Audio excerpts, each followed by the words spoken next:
Hey everybody, Craig Cottle, Director of Nature Flying School. We're going to take a look at the next, and I believe this is the last one I'm doing, the fishing and hunting kits that come out from Stanford Outdoor Supply. They're bug out survival supplements. Check it out, NRS10, description down below. NRS10 is the discount code, get you a discount. I'm always looking out for you, always looking out for you. Check them out. What we have is their 127-piece fishing and hunting kit, as well as their pocket survival fishing kit. So let's open up the big kit because it contains everything that the pocket kit has. For the most part, I'll talk about the differences in just a moment. From what I understand, this is one of the better kits, and for good reason. It has a little bit of everything in it that we can use to procure food.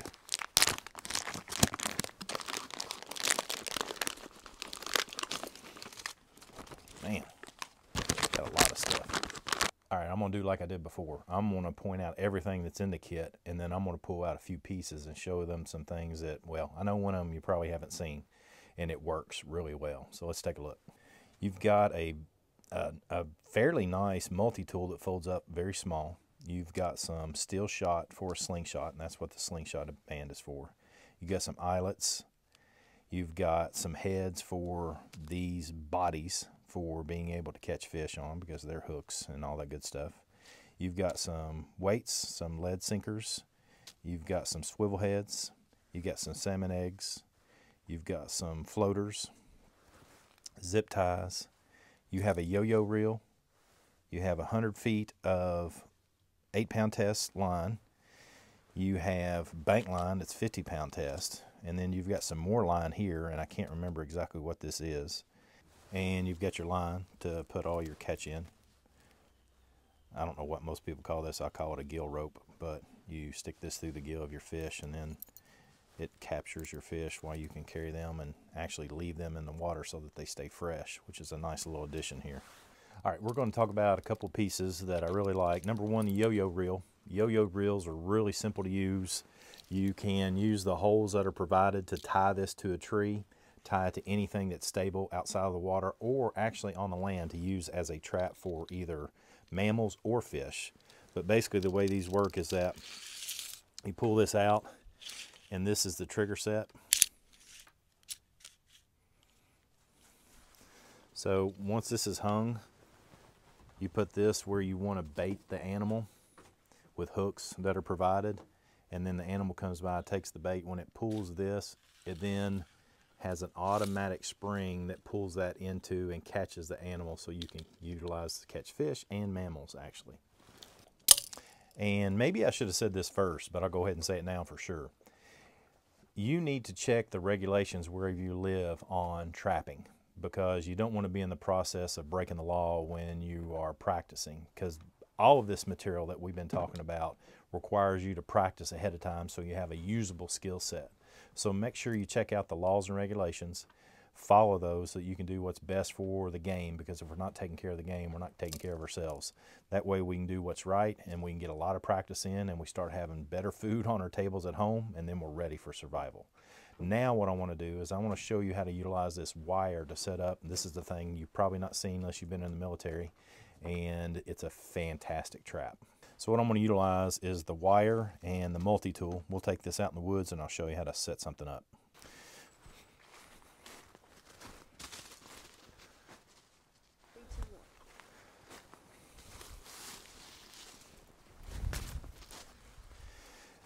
Now, to be clear, I've never been in the military either, but it was a fantastic friend and actually a relative of mine that taught me this many, many years ago.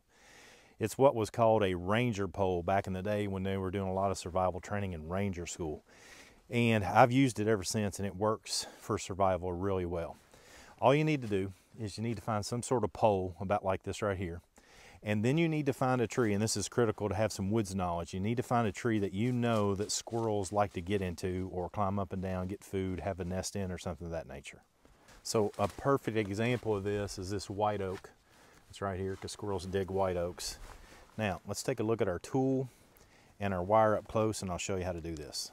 So make sure that you're hanging on to this as you pull off a good section, maybe about 1.5 to 2 feet in length. You can then use your multi-tool to cut it. And then you can do this with your hands if you have the grip strength. If not, use your tool. But what I like to do is create basically an overhand loop and twist this. And I basically create a small little loop right there that's going to be tight. Then I take the other end and stick that back through to create a noose for catching game. Now, the size of this noose should always be slightly larger than the animal that you want to catch. Now let me show you how to put it on the pole. So what I like to do is lay the wire, and I know this is hard to see, but we'll do our best to get this on camera, to get this around the pole, and then very similar to the way I made the noose, I just wrap it here to make sure it's very tight to the tree, to the pole. And then I run it down the pole and create the noose sitting right on the pole. You can bend this ever how you want to.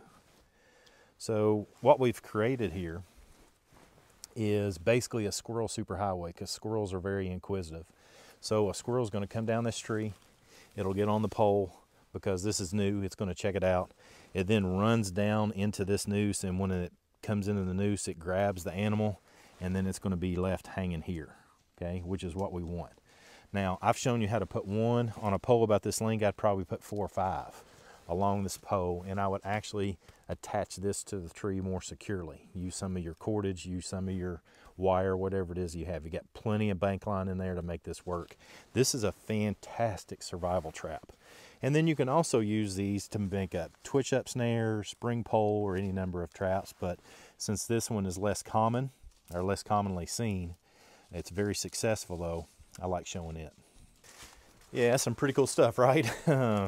I wouldn't show you anything that I haven't used with success, so I hope that works for you. But again, check your laws and regulations, get out and practice, and take care of your own self-reliance. Let's not forget the Pocket Survival Fishing Kit. This basically has all the fishing supplies in it too. You can see in the description below the link for all these kits. They'll have detailed links on all the pieces, so you can look at each and every individual piece that's in there. And that way you can find one that I know is going to work for you. Don't forget NRS 10. NRS 10 is your discount. Thank you for checking out Stanford Outdoor Supply. Alan's a good dude. I've mentioned it several times only because he is a good dude. So Stanford Outdoor Supply, Boss, Bug Out Survival Supplements, NRS 10 for the discount. Come on, join in. Let's learn together.